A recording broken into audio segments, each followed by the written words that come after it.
5월 초 아침, 충북 청주 외곽의 작은 텃밭에는 아직 밤 기운이 조금 남아 있었습니다. 김영수는 시장에서 사온 토마토 모종 상자를 마당 한쪽에 조심스럽게 내려놓았습니다. 잎은 싱싱했고 줄기도 고다 보였습니다. 옆집 박철수가 담장 너머로 고개를 내밀며 말했습니다. 영수 형님, 아직 안 심으십니까? 우리 동네는 벌써 다 심었는데요. 김영수는 웃으며 모종 잎을 손끝으로 살짝 만졌습니다.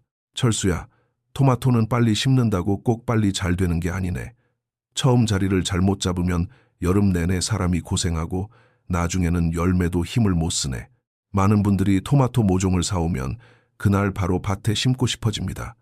모종이 싱싱할 때 빨리 땅에 넣어야 좋을 것 같기 때문입니다. 하지만 작은 모종에게 밭은 갑자기 넓고 거친 세상입니다. 햇빛도 강하고 바람도 다르고 밤 기온도 다릅니다.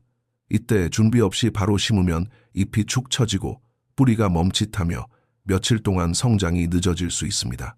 김영수는 모종 상자를 곧장 밭으로 들고 가지 않았습니다. 대신 햇빛이 부드럽게 드는 처마 밑에 두었습니다. 이정숙이 물었습니다. 오늘 안 심어요? 김영수는 천천히 대답했습니다. 오늘은 심는 날이 아니라 토마토가 우리 집 공기를 처음 배우는 날이지. 올해 토마토를 잘 키우고 싶다면 첫 번째는 욕심을 조금 내려놓는 것입니다. 하루 이틀 빠른 것보다 뿌리가 편안하게 새 자리를 받아들이는 것이 더 중요합니다. 오늘 이야기할 것은 특별한 비법이 아닙니다. 모종을 심기 전, 심는 순간, 그리고 심은 뒤 며칠 동안 꼭 지켜야 할 작은 순서들입니다. 김영수는 그날 모종을 바로 밭에 심지 않았습니다. 대신 아침에는 햇빛이 부드럽게 드는 곳에 두고 낮이 가까워지자 처마 밑 그늘로 옮겼습니다. 박철수는 그 모습을 보며 조금 답답한 얼굴을 했습니다. 형님, 모종이 저렇게 튼튼한데 뭘 또 적응을 시킵니까? 김영수는 물조리개를 내려놓고 말했습니다. 사람도 갑자기 먼 길을 가면 몸이 피곤하네. 모종도 마찬가지야. 하우스 안에서 자라던 아이가 갑자기 바깥밭으로 나오면 햇빛도 세고 바람도 차고 밤 공기도 낯설지. 토마토 모종은 겉으로 보기에는 작고 단단해 보여도 아직 새 환경에 익숙하지 않습니다. 시장이나 모종 가게에서 사온 뒤 바로 강한 햇볕 아래 심으면 잎이 늘어지고 줄기가 힘을 잃고 뿌리가 새 흙을 붙잡는데 시간이 걸릴 수 있습니다. 그래서 심기 전 며칠은 천천히 바깥 공기에 익숙해지게 하는 시간이 필요합니다. 첫날은 아침 햇빛만 살짝 받게 하고 오후에는 그늘에 둡니다. 둘째 날은 바깥에 머무는 시간을 조금 늘립니다. 밤 기온이 너무 낮지 않은 날에는 저녁 공기도 잠깐 느끼게 합니다. 이렇게 3일에서 5일 정도 지나면 모종은 바람에 덜 놀라고 햇빛에도 조금씩 단단해집니다. 이정숙은 모종 상자를 바라보며 말했습니다. 그러니까 오늘은 심는 게 아니라 밭에 들어가기 전 인사를 시키는 거네요. 김영수는 고개를 끄덕였습니다. 맞네. 토마토도 새 집에 들어가기 전에 동네 공기를 먼저 알아야 하네. 작은 텃밭에서 좋은 수확은 서두르는 손에서 시작되지 않습니다. 모종이 낯선 밭을 겁내지 않도록 기다려주는 마음에서 시작됩니다. 사흘 뒤 김영수는 모종 상자를 들고 밭으로 나갔습니다. 박철수는 이미 한쪽 밭을 가리키며 말했습니다. 여기 좋지 않습니까? 작년에 고추 심었던 자리인데 흙이 부드러워 보입니다. 김영수는 잠시 말없이 흙을 바라보았습니다. 철수야, 흙이 부드럽다고 다 좋은 자리는 아니네. 토마토는 작년에 누가 살았는지를 봐야 하네. 토마토는 고추, 가지, 감자와 가까운 작물입니다. 그래서 작년에 그 자리에 고추나 가지, 감자를 심었다면 올해 토마토를 바로 이어 심는 것은 피하는 편이 좋습니다. 같은 성격의 작물이 같은 자리에서 비슷한 양분을 먹고 자라면 흙도 한쪽으로 지치기 쉽습니다. 또 비슷한 문제가 이어질 가능성도 커집니다. 박철수는 고개를 갸웃했습니다. 그럼 어디에 심어야 합니까? 김영수는 밭 아래쪽을 가리켰습니다. 작년에 대파 심었던 자리, 상추 심었던 자리, 콩 심었던 자리라면 훨씬 마음이 놓이지. 토마토가 새 밥상에 앉는 것처럼 흙도 바뀌어야 하네. 이정숙도 옆에서 말했습니다. 사람도 매일 같은 반찬만 먹으면 물리잖아요. 흙도 쉬어갈 자리가 있어야지요. 토마토를 잘 키우는 첫걸음은 모종만 보는 것이 아닙니다. 그 모종이 들어갈 자리에 지난 계절을 보는 것입니다. 텃밭이 작아도 자리를 조금씩 돌려주면 흙이 덜 지치고 사람도 해마다 같은 걱정을 덜 수 있습니다. 자리를 정한 뒤에도 김영수는 바로 삽을 내려놓지 않았습니다. 그는 밭 가장자리를 천천히 둘러보고 비가 오면 물이 어디로 흐를지 살폈습니다. 박철수가 웃으며 말했습니다. 형님, 토마토 심는데 물길까지 봐야 합니까? 김영수는 흙을 한 줌 쥐었다가 가볍게 부수며 대답했습니다. 토마토는 물을 싫어하는 게 아니네. 다만 물이 오래 고여 있는 걸 힘들어하지. 한국의 여름 텃밭은 장마를 지나야 합니다. 5월에 심은 토마토가 처음에는 싱싱해 보여도 장마철에 물이 오래 고이면 뿌리가 답답해질 수 있습니다. 그래서 밭은 조금 높게 만드는 것이 좋습니다. 너무 거창하게 생각할 필요는 없습니다. 물이 빠질 길을 만들고 흙이 뭉치지 않도록 부드럽게 풀어주는 것만으로도 큰 도움이 됩니다. 김영수는 삽으로 흙을 깊게 뒤집고 이정숙은 마른 풀과 잘 삭은 퇴비를 조금씩 섞었습니다. 박철수도 따라하며 말했습니다. 심는 것보다 흙 만지는 시간이 더 기네요. 김영수는 웃었습니다. 손님이 오기 전에 방을 치우듯이 모종이 오기 전에 흙을 먼저 편하게 해주는 거네.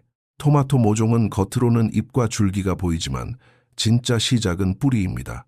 뿌리가 머물 흙이 답답하면 위에 잎도 오래 힘을 쓰기 어렵습니다. 그래서 토마토를 심기 전에는 흙을 먼저 보고 비 온 뒤에 밭을 먼저 생각해야 합니다. 이제 모종을 심을 차례가 되자 박철수는 손으로 구덩이를 깊게 팠습니다. 그는 어디선가 들은 말을 떠올리며 말했습니다. 토마토는 줄기에서도 뿌리가 난다니까 깊게 묻으면 더 튼튼하지 않겠습니까? 김영수는 손을 살짝 들어 말렸습니다. 그 말이 아주 틀린 것은 아니지만 모든 밭에서 그렇게 하면 좋은 것은 아니네. 토마토 줄기에서 뿌리가 나올 수 있는 것은 맞습니다. 하지만 가정 텃밭에서는 무조건 깊게 심거나 눕혀 심는 방법을 따라하기보다 모종이 원래 가진 뿌리가 먼저 새 흙을 붙잡게 하는 것이 안전합니다. 너무 깊게 묻으면 흙 속 공기가 부족해질 수 있고 물이 오래 머무는 밭에서는 줄기 주변이 불편해질 수 있습니다. 김영수는 모종에 닿치 흙을 무너뜨리지 않고 조심스럽게 꺼냈습니다. 그리고 구덩이에 넣은 뒤 포트 흙 윗면이 밭 흙과 거의 비슷하게 맞도록 했습니다. 흙은 세게 누르지 않고 손바닥으로 가볍게 감싸주듯 눌렀습니다. 이렇게 하면 됩니까? 박철수가 묻자 김영수는 고개를 끄덕였습니다. 토마토를 묻는다고 생각하지 말고 새 집에 앉힌다고 생각하게 뿌리가 숨 쉴 자리를 남겨줘야 하네. 심은 뒤에는 물을 한번 천천히 주었습니다. 물줄기는 잎이 아니라 뿌리 쪽으로 향했습니다. 토마토는 처음부터 강하게 밀어붙이는 작물이 아닙니다. 처음 며칠은 조용히 자리를 잡게 해주는 것이 좋습니다. 모종을 하나 심고 나자 박철수는 곧바로 그 옆에 또 하나를 심으려 했습니다. 김영수는 줄자를 꺼내며 말했습니다. 조금만 더 띄우게. 박철수가 웃으며 대답했습니다. 밭이 작은데 너무 띄우면 몇 폭이 못 심습니다. 김영수는 밭을 바라보며 천천히 말했습니다. 처음에는 한 폭이 더 심는 것이 이득 같지만 여름이 되면 통풍이 막히고 손이 들어갈 자리가 없어지네. 토마토는 햇빛과 바람을 좋아합니다. 너무 촘촘히 심으면 잎이 서로 겹치고 아래쪽은 쉽게 답답해집니다. 열매가 달려도 햇빛을 고르게 받지 못하면 익는 속도가 늦어질 수 있고 가지를 정리하거나 끈으로 묶을 때도 불편합니다. 가정 텃밭에서는 보통 40cm에서 50cm 정도 간격을 생각하면 좋습니다.